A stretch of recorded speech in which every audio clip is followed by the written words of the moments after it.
Continue with what we left off last time. I left you off with a very important statement. The root and the gates on the right are trying to fix the wave, which is coming from the emotional center. The thing is, if you have an open emotional center, like I do, and you've got a gate coming out of it, and somebody comes along and fixes it, and by fixing it, I mean they define it for you, they do, in fact, fix the wave for you. In other words, you are not open to all the volatility. You are being fixed in a certain way. And everything about the root is trying to fix the wave, to hold it still in that sense. So let's begin with the 41st gate. That is the natural beginner, the natural start for us, which is the initiating codon of the 41st gate. And it is about fantasy, the pressure of fantasy, imagination, you know. So there is something to understand about the third line. You can never understand a third line without understanding its motivation. And its motivation is third color. And the third color is about desire and need. That's the deep underlying motivation of the third line, material mutative plane. Desire, you know.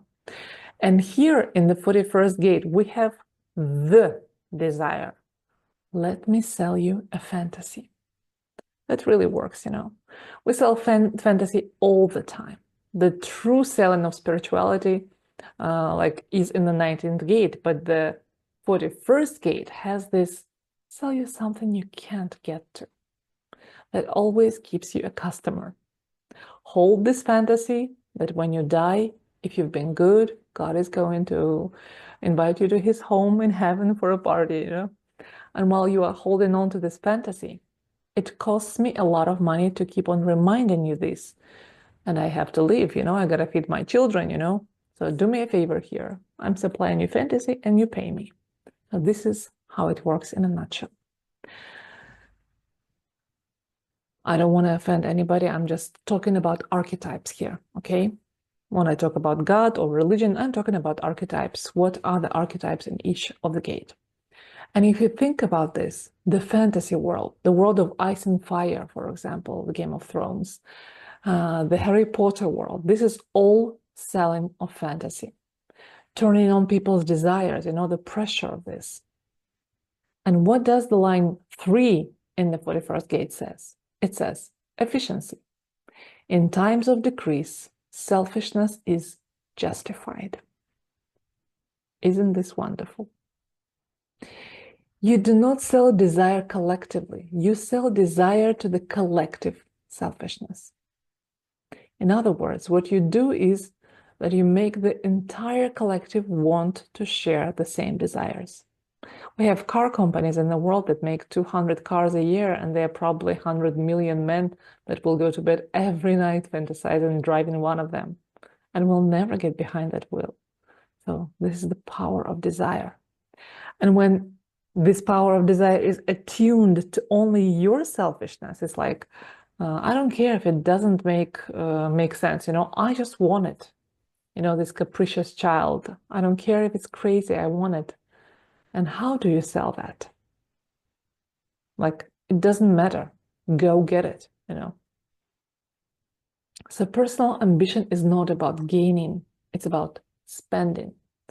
And the splenic side is all about we got to earn it, we got to bring it, you know, the awareness, you know, the survival mechanisms, instincts. And the other side thrives on a pleasure principle, like, we're gonna put it out. I want to buy my pleasure. There is the illuminated world on television advertising, selling desires. You too can have a body like me, you know, go for it. You too can have a house like this, go for it. Selling desire, selling you things you will never need, really. Remember, the open crown center thinks about things that are not important to it. And look at all the things that you have and recognize how many of them you just do not need. And that's how we buy. That's how we sell. Okay, let's continue in the next video. I hope you are as fascinated with this as I am fascinated now, because we're doing right now the very deep analysis of how the world runs, basically. Okay, there are many layers and levels into this knowledge. So right now, what I'm sharing with you is one level, and you're going to listen to this over and over again, and you're going to unravel and unpack other layers here.